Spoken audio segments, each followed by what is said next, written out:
Hello दोस्तों, good morning. आशा करता हूँ आप लोग सब अच्छे होंगे। 4 नवंबर 2024 यानी कल के दिन, मंडे के दिन बाजार का रुख कैसा रह सकता है, आइए बहुत सारे डाटा और इन्फॉर्मेशन की मदद से जानते हैं। और ये हफ्ता जो है मंडे से फ्राइडे तक, नवंबर 4 से लेके नवंबर 8 तक काफ़ी कुछ इवेंट्स भी है। जैसे यूएस में इलेक्शन है, यूएस फेड का इंटरेस्ट रेट डिसीजन होने वाला है नवंबर 7 को। पीएमआई डाटा आने वाला है, इनिशियल जॉबलेस डाटा आने वाला है यूएस से। तो काफ़ी कुछ इवेंट है, काफ़ी कुछ वोलाटाइलिटी, काफ़ी कुछ बाजार का अप्स एंड डाउन देखने को मिल सकती है। इस हफ्ते बाजार काफ़ी वोलाटाइल रहने का उम्मीद लग रहा है मुझे। तो आइए जानते हैं बाजार का रुख किस तरफ ज़्यादा लग रहा है, जो डाटा आ चुका है उसके मदद से और जो डाटा आने वाला है उसके मदद से। तो पहला डाटा है डीआईआई एफआईआई डाटा। फ्राइडे के दिन डीआईआई वालों ने 377 करोड़ का सेलिंग किया है। पहली बार डीआईआई द्वारा सेलिंग किया गया है। एफआईआई का कंटिन्यू है, 211 करोड़ का सेलिंग है। तो दोनों की तरफ से पहली बार सेलिंग हुआ है। पहले ऐसा देखा गया था कि कंटिन्यूअसली 20-25 दिन डीआईआई वालों ने बाई किया है कंटिन्यूअसली, और एफआईआई वालों ने सेलिंग किया है। पहली बार डीआईआई वालों द्वारा सेलिंग हुआ है। तो ये एक बियरिश सेंटीमेंट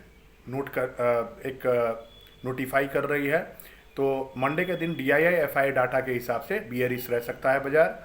ऑप्शन चेन के हिसाब से सबसे ज़्यादा कॉल ओआई खड़े हैं 24,800, और सबसे ज़्यादा पुट ओआई खड़े हैं, ओपन इंटरेस्ट खड़े हैं 23,000 में। तो 1800 का गैप दिख रहा है। 24,800 का रेजिस्टेंस और 23,000 का सपोर्ट, जब तक डाटा और फिगर चेंज ना हो यही कायम रहने वाली है। तो 1800 पॉइंट का एक जो गैप दिख रहा है, ये वोलेटिलिटी को डिनोट कर रहा है। पीसीआर के हिसाब से, पुट कॉल रेशियो के हिसाब से भी बियरिश है अभी बाजार। तो डीआईआई एफआईआई डाटा के हिसाब से बियरिश है। ऑप्शन चेन में पीसीआर के हिसाब से भी बियरिश लग रहा है। तो ये बियरिश सेंटीमेंट जो इंडिकेट कर रहा है, बाकी और डाटा भी बियरिश तरफ ही ज़्यादा इंडिकेट कर रहा है। टेक्निकल्स में भी अभी बियरिश जोन में चल रहा है निफ्टी जो है। तो इसके वजह से अभी बाजार ये हफ्ता वोलेटिलिटी के साथ साथ आने वाला डाटा का इम्पैक्ट तो देखना बाकी है, मगर जिस हिसाब से बाजार का रुख लग रहा है उस तरह नीचे की तरफ ही ज़्यादा लग रहा है। आइए जानते हैं टेक्निकल सेटअप के हिसाब से निफ्टी का लेवल्स कहाँ बन रहा है। पहला रेसिस्टेंस निफ्टी का है 24,414।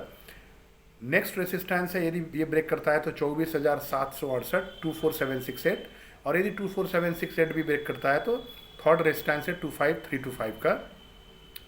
और सपोर्ट की तरफ पहला सपोर्ट है 23861। यदि 23861 ब्रेक करता है तो 23516। यदि 23516 भी ब्रेक करता है तो 23036 का थर्ड सपोर्ट है। तो ये था निफ्टी का लेवल्स मंडे का कह लीजिए, या आने वाले दिन में यदि वो क्रॉस नहीं करता है, तो ऊपर नीचे क्रॉस नहीं करता, तो आप इस हफ्ते के लिए भी मार्क इसको कर सकते हैं। तो निफ्टी का लेवल्स हो गया दोस्तों। DII FI data option chain के हिसाब से बियरिश सेंटीमेंट लग रहा है। क्रूड ऑयल प्राइस अचानक से जो बाउंस बैक किया, 3% उछाल मारा था नवंबर 1 के दिन। तो नवंबर 1 के दिन जो उछाल मारा था, इसके हिसाब से क्रूड ऑयल जब बढ़ता है तो ये बाजार के लिए एक खराब संकेत होता है। तो क्रूड ऑयल के हिसाब से भी बाजार बियरिश ही लग रहा है। नेक्स्ट यूएस इलेक्शन का मैंने डिटेल वीडियो कल डाल दिया है, आप जाके देख सकते हैं। जब ट्रम्प गवर्नमेंट आएगा तो क्या हो सकता है इम्पैक्ट, और जब हैरिस गवर्नमेंट आएगी तब क्या हो सकता है, उसका डिटेल वीडियो कल मैंने डाला है, वहाँ जाके आप देख सकते हैं। इलेक्शन एनालिसिस आपको पता चल जाएगी। नेक्स्ट डाटा है US 10 year treasury bond yield. तो यूएस का जो 10 साल का ट्रेजरी बॉन्ड यील्ड है वो 0.102% से बढ़ा है, जो कि है 4.386%। ये भी एक नकारात्मक इफेक्ट डालता है इक्विटी मार्केट में, क्योंकि इक्विटी से बेच के जो भी इन्वेस्टर है वो जब बॉन्ड का रेट बढ़ता है तो बॉन्ड में इन्वेस्ट ज़्यादा होता है, क्योंकि बॉन्ड में सेफ्टी ज़्यादा होता है। तो ये भी एक नकारात्मक एक इफेक्ट है बाजार के लिए, जो कि एक बियरिश सेंटीमेंट इंडिकेट कर रही है। अब आते हैं दोस्तों डॉलर इंडेक्स में। डॉलर इंडेक्स में भी 0.33% का ग्रोथ दिखा है। 104.22 में क्लोज किया है डॉलर इंडेक्स। जो कि एक खराब संकेत है बाजार के लिए, क्योंकि डॉलर इंडेक्स यदि बढ़ता है तो इसका इम्पैक्ट बाजार में नकारात्मक पड़ता है। तो डॉलर इंडेक्स के हिसाब से भी बाजार बियरिश है। तो सारे डाटा अभी तक मैंने जितने भी बोला है सारे बियरिश इंडिकेशंस ही दे रहे हैं। अब आइए जानते हैं जियोपॉलिटिकल टेंशन जो इजराइल ईरान का चल रहा है।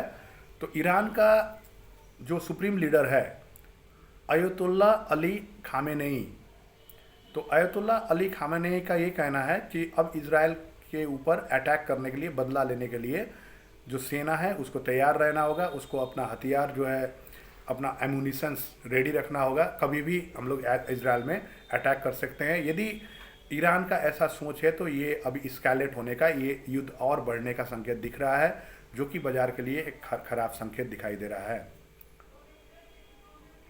नेक्स्ट है आने वाले हफ्ते में यूएस के तरफ से क्या क्या इवेंट आने वाले हैं। तो नवंबर 6 में S&P final service PMI, S&P final service PMI मतलब purchasing managers index data release होने वाला है, जो कि एक अहम डाटा है। नवंबर 7 को initial jobless claim data release होने वाला है। इनिशियल जॉबलेस क्लेम डाटा दिखाती है कि अनएम्प्लॉयमेंट रेट बढ़ा है या कम हुआ है।